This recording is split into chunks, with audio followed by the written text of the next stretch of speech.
Good afternoon. This morning, the Department of Justice and the Federal Bureau of Investigation's Joint Terrorism Task Force announced the arrest of an Ohio man for providing material support to al-Qaeda. On Sunday, the suspect explained to an undercover FBI agent that he was planning to conduct an attack in Cleveland on Independence Day and a future terrorist attack in Philadelphia. President Trump commends the work of the DOJ and FBI for helping stop this would-be attacker. To continue the ongoing and important work of denuclearization on the Korean Peninsula, Secretary Pompeo will be leaving for North Korea on July 5th to meet with the North Korean leader and his team. The State Department will release more details about his upcoming trip. One item that some of you may have missed last Wednesday in the midst of a busy news day was the confirmation hearing for VA Secretary nominee Robert Wilkie. Mr. Wilkie has been twice confirmed by the Senate, most recently last fall by unanimous consent for his current position as Undersecretary for Personnel and Readiness at the Department of Defense. During the hearing, Mr. Wilkie not only demonstrated that he has the leadership and experience to lead the VA, he also spoke in depth about how he shares the President's vision to put veterans first. Senators Isaacson and Tester, the committee chairman and ranking member, respectively, have expressed their support. The White House expects the Senate to move quickly to confirm Robert Wilkie as the next VA Secretary upon its return. And with that, I will take your questions. Kira? Sarah, did you just call on me before my husband? It's a tough battle. Did you call on me before my husband? I did, for the record. Yeah, Okay. let the Does that record mean the show. president will do GMA live instead of Fox and Friends. I'm not going to commit to that, but I will say I'll take a question. Yeah, you got it. Sarah, Maybe this two. is history, During the you realize. Yeah. You realize I think this is a big moment, so I had to give it to the other. Understood. Yeah. Now, if the president would tweet about it, then it just changes the whole dynamic. All right, I digress. During the campaign, the president said, "I am pro-life and I will be appointing pro-life judges." Is the president still committed to appointing pro-life judges? As the president said last week, he's not going to talk to judges about specific cases. He's looking for individuals that have the right intellect, the right temperament, and that will uphold the Constitution. Senator Susan Collins says that she wants a nominee that will respect precedent and that Roe versus Wade is settled law. Does the president agree that Roe versus Wade is settled law? Again, the president's not going to get into asking the candidates about specific cases, but he's looking for somebody that meets those qualifications that I just outlined. Is it important to Keep him to going, Major. overturn Roe versus Wade? Go ahead, Major.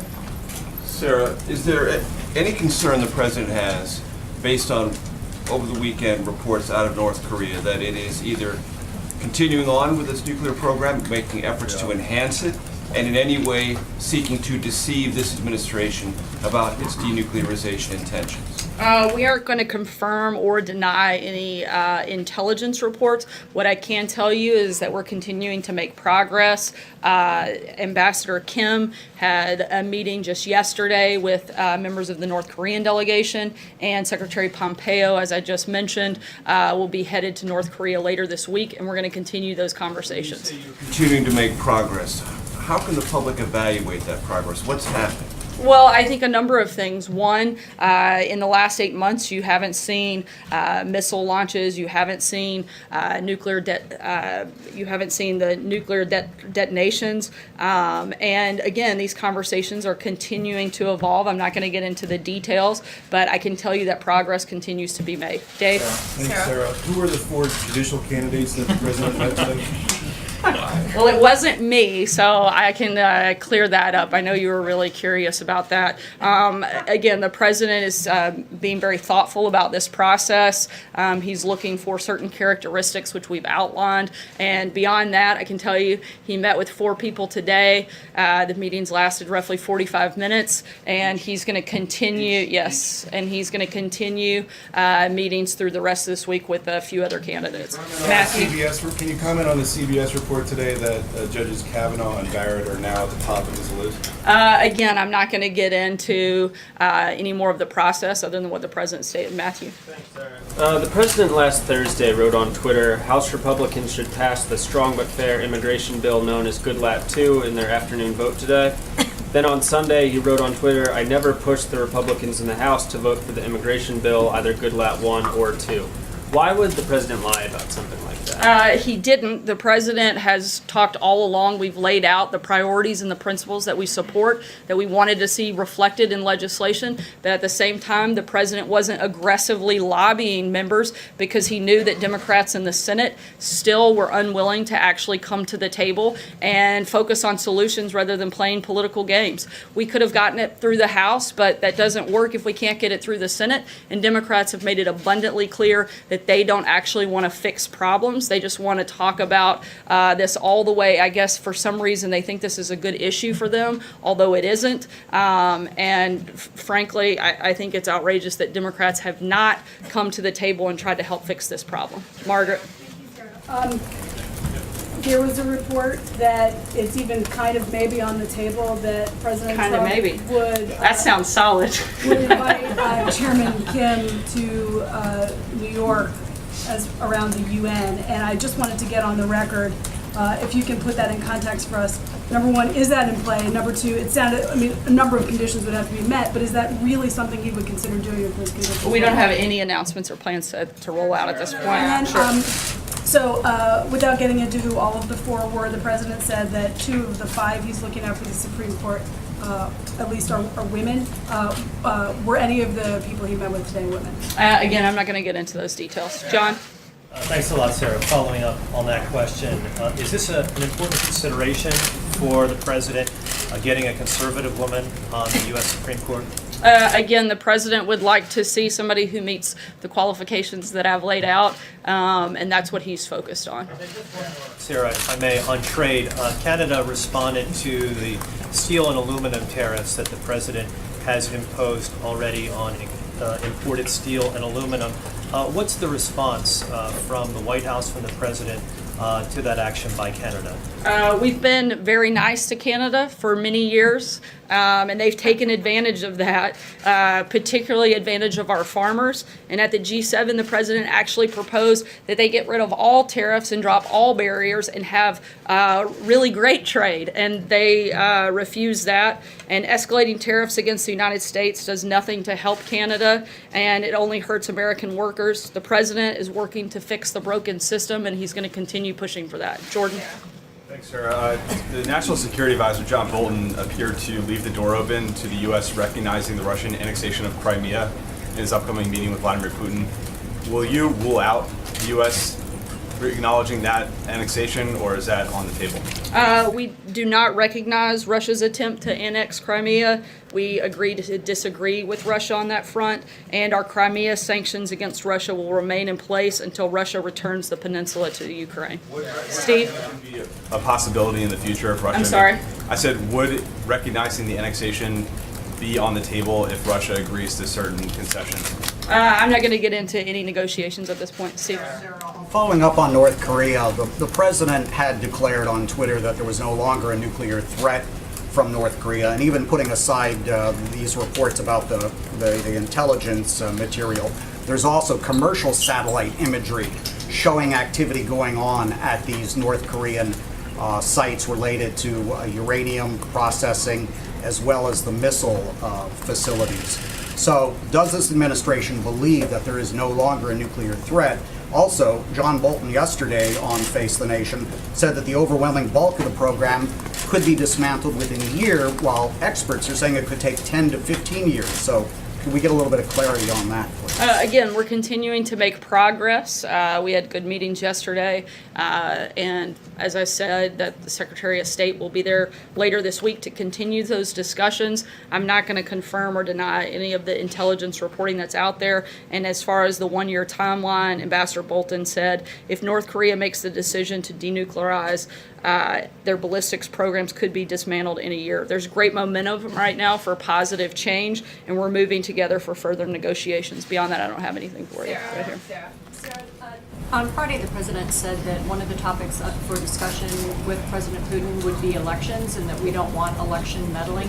Does that mean he intends to raise the possibility of Russian interference in the midterm elections? And does he have any proposals or anything specific he would like to hear from President Putin about that? I'm not going to get ahead of the president's conversations, but we'll keep you guys posted and updated as things develop. Jill? Thanks very much. I wanted to ask, firstly, the president said he'd spoken to the new president-elect of Mexico. Does the president believe that Lopez Obrador's election is going to have any impact on NAFTA negotiations or change the terms? They had a very positive and constructive first call, lasted about a half hour, and they talked pretty extensively about trade and the willingness for both parties to come together to make a deal. And we're going to continue focusing on making sure we get a good deal for the United States. And then just on a separate topic, is the president worried after his comments this morning that Michael Cohen is going to flip, and has he considered at all paying Michael Cohen's legal fees? As you know, I'm not going to answer questions on this topic and would refer you to the president's outside counsel. Blake? Thank you. Picking back up on trade, the EU has responded with retaliatory tariffs. Canada did so over the weekend as well. Mexico has done so as well. China has put their tariffs on as well, some of them, and some are expected to come $34 billion worth in the next few days. Is the United States winning this battle, and if so, how? Again, the president is focused not on the short term, but on the long term, and he wants to make sure that we're doing things that help protect American workers and protect American industry, and he is going to keep pushing to make sure that we have good trade deals. We have been in trade deficits with nearly every country across the globe for years, and the president wants to ensure that that doesn't continue. How long is the long term? Because if there's, for the folks who are actually impacted by this, and they just hear, well, we're in it for the long term, is the long term weeks, months, years? How long is the long term? Look, we're not setting a timetable, and there are a lot of different negotiations going on. And we've made progress on a number of fronts, and the president, again, is committed to making sure we have good deals. He'd be happy to get rid of all tariffs and all barriers. So if there's countries out there that want to do that, I'm sure he'd be happy to sit down and make that happen right now and move this process forward a whole lot quicker. Hallie? Going forward with the $34 billion on Friday?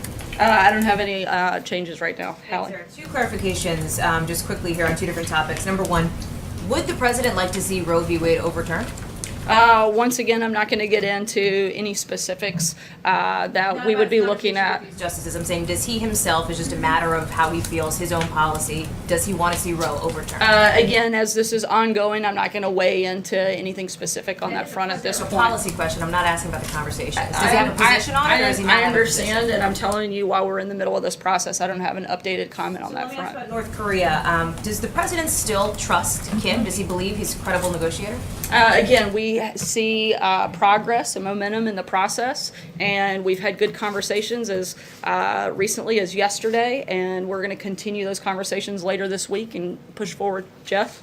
Sarah, the president said today that the WTO treats the United States very badly, and if that doesn't change, that he'll do something. Is he considering anything other than leaving the WTO, and does he have a timetable for that decision? As the Secretary Mnuchin and the President have said that that is not accurate, that the U.S. is leaving the WTO, but he certainly voiced frustration, and he's been clear that he has concerns that there are a number of aspects that he doesn't believe are fair, and China and other countries have used the WTO to their own advantage, and we're focused on fixing the system, and that would include that. He said today that if the WTO's treatment of the U.S. doesn't change, that he'll do something. What was he referring to? I don't have a specific announcement on what he'd do. Right now, he'd like to see the system get fixed, and that's what he's focused on doing.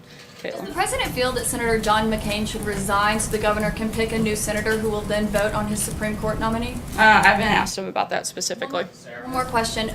This is such a pivotal choice for the president. It's going to affect his legacy for decades to come. Why is the White House moving this so quickly? When he announces on Monday, that will be just a little over 2 weeks, I think, since Kennedy announced he's retiring.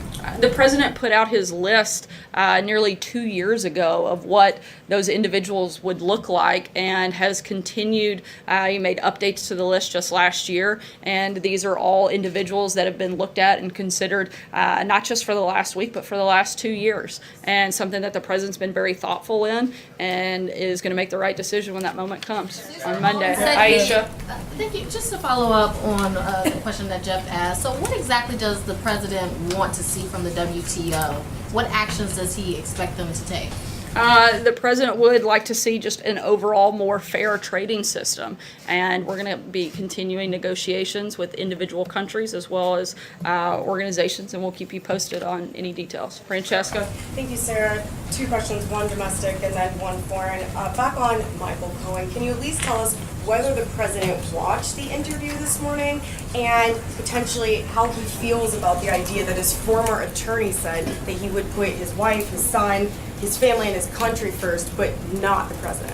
Once again, I'm not going to weigh into this issue and refer you to the president's outside counsel. The other question, in response to Jordan, you made very clear that sanctions for Russia as it pertains to Crimea are not on the table going into this meeting with Vladimir Putin. But what can you tell us about election meddling? Are sanctions for the election meddling on the table in this discussion? Again, I'm not going to get ahead of the president's meeting, but we'll keep you posted as it takes place. John? Yeah. Thank you, Sarah. 2 questions, please. One foreign and one domestic. A week ago, Starting a new trend. a week ago, you told us that the president intended to call President Erdogan of Turkey following his re-election or his election as president. And we never got a readout on that call or whether or not he congratulated him. Would you elucidate on the call that he made to President Erdogan? You always have one of those zingers in there, John. I know that they spoke last week. I'll get back to you with details of the call. Put out a readout? Again, I'll check into it and get back to you with details of the call. The other question I had was regarding the president's position on Roe v. Wade.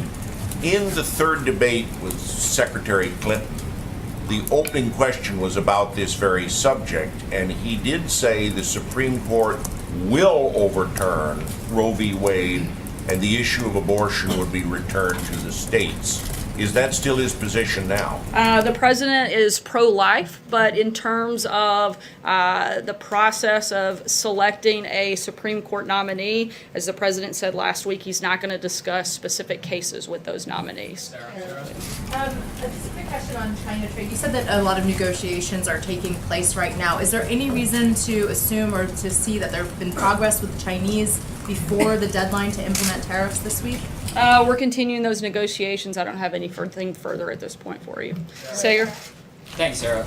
Now that Goodlat 1 and Goodlat 2 are both dead in the House, is the president open to any standalone bill which would stop family separation at the border permanently and reform the U.S. asylum process, which is led by GOP senators and some members in the House? We'd have to see the specific legislation before we weighed in directly, but certainly would be open to legislation that fixed the broken system. If Democrats would actually show up to do their jobs and participate in solutions, we would be happy to discuss those and, again, support things that help fix the broken system. To follow up on that, what is current U.S. policy at the border? Is it zero tolerance or is it catch and release?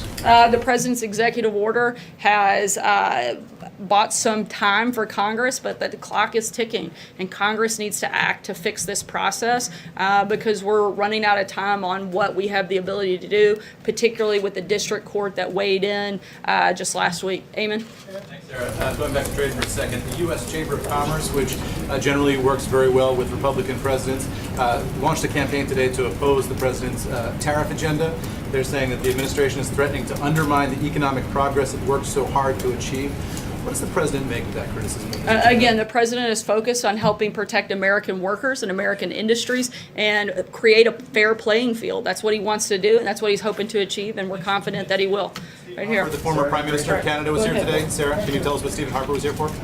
Two-part question, but before that, if I can make a quick comment. No. Sarah, you are most welcome at any Indian restaurant across the U.S., including especially this area. Thank you. My question is, two-part question. One, when President is going to make history by visiting India? Because 1.2 billion Indians are waiting for him because he's very famous in India. I'll keep you posted. I don't think we have a trip planned, but once we do, we'll certainly make the announcement. We'll take one last question right Second here. part, Oh, please, sorry. I'm Go ahead. As far as legal immigration is concerned, people who came here legally and people who are living here legally, they are waiting at least 15 years to get green card. And if this trend continues, like almost 500,000 green cards are backlogged, then it will take about 70 years for them to get green card. So any presidential message as far as clearing these backlogs for the legal immigrants who are going across the U.S. demonstrating and asking the U.S. Presidential help. Certainly, the president's talked many times about fixing the overall system, both illegal and legal immigration. We want to certainly address illegal immigration in securing our borders and protecting American communities. However, at the same time, there is a process that people should follow, and we want to look for ways to fix that process as well and expedite that. I'll come back here for the last question. Just continuing on immigration, Vice President Pence was just in Central America telling leaders that they need to do more to control immigration. President Trump has threatened to cut foreign aid to Central American nations if they don't do more to address the outflow of immigrants. Can you tell me what specific steps the White House has taken to carry out this threat? Has there been any meetings with USAID, State Department to outline what could be cut? Frankly, we'd like to see that not happen because we'd like to see them step up and do more to stop illegal immigration into the United States. We'd like their help and their participation in making that happen. Thanks so much, guys. Have a great day. What's the administration doing to ensure the 2,000 The whole dynamic. All right, I digress. During the campaign, the president said, I am pro-life and I will be appointing pro-life judges. Is the president still committed to appointing pro-life judges? As the president said last week, he's not going to talk to judges about specific cases. He's looking for individuals that have the right intellect, the right temperament, and that will uphold the Constitution. Senator Susan Collins says that she wants a nominee that will respect precedent and that Roe versus Wade is settled law. Does the president agree that Roe versus Wade is settled law? Again, the president's not going to get into asking the candidates about specific cases, but he's looking for somebody that meets those qualifications that I just outlined. Is it important to him to overturn Roe versus Wade? Go ahead, Major. Sarah, is there any concern the president has, based on over the weekend reports out of North Korea, that it is either continuing on with its nuclear program, making efforts to enhance it, and in any way seeking to deceive this administration about its denuclearization intentions? We aren't going to confirm or deny any intelligence reports. What I can tell you is that we're continuing to make progress. Ambassador Kim had a meeting just yesterday with members of the North Korean delegation, and Secretary Pompeo, as I just mentioned, will be headed to North Korea later this week, and we're going to continue those conversations. Continuing to make progress. How can the public evaluate that progress? What's happening? Well, I think a number of things. One, in the last 8 months, you haven't seen missile launches. You haven't seen you haven't seen the nuclear detonations. And again, these conversations are continuing to evolve. I'm not going to get into the details, but I can tell you that progress continues to be made. Dave? Thanks, Sarah. Who are the 4 judicial candidates that the president met today? Well, it wasn't me, so I can clear that up. I know you were really curious about that. Again, the president is being very thoughtful about this process. He's looking for certain characteristics which we've outlined. And beyond that, I can tell you he met with 4 people today. The meetings lasted roughly 45 minutes, and he's going to continue, yes, and he's going to continue meetings through the rest of this week with a few other candidates. Matthew? Can you comment on the CBS report today that Judges Kavanaugh and Barrett are now at the top of this list? Again, I'm not going to get into any more of the process other than what the president stated. Matthew. The president last Thursday wrote on Twitter, House Republicans should pass the strong but fair immigration bill known as Goodlatte 2 in their afternoon vote today. Then on Sunday, he wrote on Twitter, I never pushed the Republicans in the House to vote for the immigration bill, either Goodlatte 1 or 2. Why would the president lie about something like that? He didn't. The president has talked all along. We've laid out the priorities and the principles that we support, that we wanted to see reflected in legislation. But at the same time, the president wasn't aggressively lobbying members because he knew that Democrats in the Senate still were unwilling to actually come to the table and focus on solutions rather than playing political games. We could have gotten it through the House, but that doesn't work if we can't get it through the Senate. And Democrats have made it abundantly clear that they don't actually want to fix problems. They just want to talk about this all the way. I guess for some reason they think this is a good issue for them, although it isn't. And frankly, I think it's outrageous that Democrats have not come to the table and tried to help fix this problem. Margaret. There was a report that it's even kind of maybe on the table that President Kind of Trump maybe. would. That sounds solid. Would invite Chairman Kim to New York around the UN, and I just wanted to get on the record, if you can put that in context for us. Number one, is that in play? And number two, it sounded, I mean, a number of conditions would have to be met, but is. I'm not going to get into any negotiations at this point. Steve. Following up on North Korea, the president had declared on Twitter that there was no longer a nuclear threat from North Korea, and even putting aside these reports about the intelligence material, there's also commercial satellite imagery showing activity going on at these North Korean sites related to uranium processing as well as the missile facilities. So does this administration believe that there is no longer a nuclear threat? Also, John Bolton yesterday on Face the Nation said that the overwhelming bulk of the program could be dismantled within a year, while experts are saying it could take 10 to 15 years. So can we get a little bit of clarity on that, please? Again, we're continuing to make progress. We had good meetings yesterday, and as I said, that the Secretary of State will be there later this week to continue those discussions. I'm not going to confirm or deny any of the intelligence reporting that's out there. And as far as the one-year timeline, Ambassador Bolton said if North Korea makes the decision to denuclearize, their ballistics programs could be dismantled in a year. There's great momentum right now for positive change, and we're moving together for further negotiations. Beyond that, I don't have anything for you right here. On Friday, the president said that one of the topics up for discussion with President Putin would be elections and that we don't want election meddling. Does that mean he intends to raise the possibility of Russian interference in the midterm elections? And does he have any proposals or anything specific he would like to hear from President Putin about that? I'm not going to get ahead of the president's conversations, but we'll keep you guys posted and updated as things develop. Jill? Thanks very much. I wanted to ask, firstly, the president said he'd spoken to the new president-elect of Mexico. Does the president believe that Lopez Obrador's election is going to have any impact on NAFTA negotiations, improve or change the terms? They had a very positive and constructive first call, lasted about a half hour, and that really something he would consider doing if those conditions. we don't have any announcements or plans to roll out at this point. And Sure. so, without getting into who all of the four were, the president said that 2 of the 5 he's looking at for the Supreme Court, at least are women. Were any of the people he met with today women? Again, I'm not going to get into those details. John? Thanks a lot, Sarah. Following up on that question, is this an important consideration for the president, getting a conservative woman on the U.S. Supreme Court?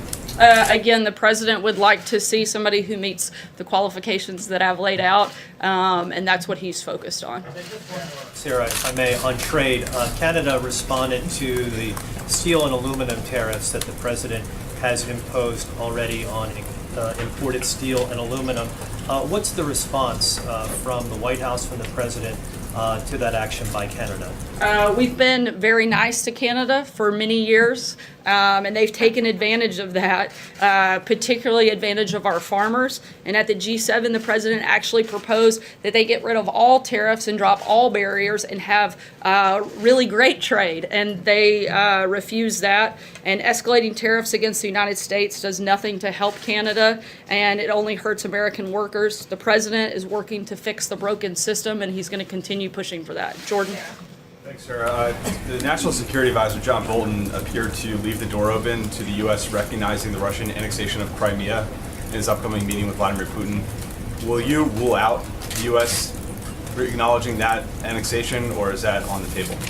We do not recognize Russia's attempt to annex Crimea. We agree to disagree with Russia on that front, and our Crimea sanctions against Russia will remain in place until Russia returns the peninsula to the Ukraine.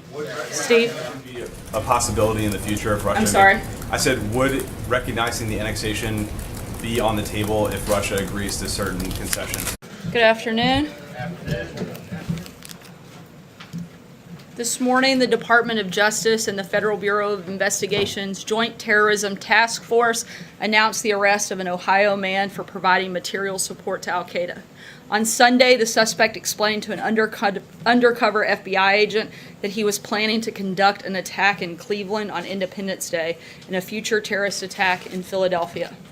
President Trump commends the work of the DOJ and FBI for helping stop this would-be attacker. To continue the ongoing and important work of denuclearization on the Korean Peninsula, Secretary Pompeo will be leaving for North Korea on July 5th to meet with the North Korean leader and his team. The State Department will release more details about his upcoming trip. One item that some of you may have missed last Wednesday in the midst of a busy news day was the confirmation hearing for VA Secretary nominee Robert Wilkie. Mr. Wilkie has been twice confirmed by the Senate, most recently last fall by unanimous consent for his current position as Undersecretary for Personnel and Readiness at the Department of Defense. During the hearing, Mr. Wilkie not only demonstrated that he has the leadership and experience to lead the VA, he also spoke in depth about how he shares the President's vision to put veterans first. Senators Isaacson and Tester, the committee chairman and ranking member, respectively, have expressed their support. The White House expects the Senate to move quickly to confirm Robert Wilkie as the next VA Secretary upon its return. And with that, I will take your questions. Kira? Sarah, did you just call on me before my husband? It's a tough battle. Did you Yeah. call on me before my husband? I did, for the record. Yeah, Okay. let the Does that mean record show. President will do GMA live instead of Fox and Friends. I'm not going to commit to that, but I will say I'll take a question. Yeah, you got it. Sarah, Maybe this is two. history, During the Yeah. You realize I think this is a big moment, so I had to give it to the other. Understood. Yeah. Now, if the president would tweet about it, then it just changes.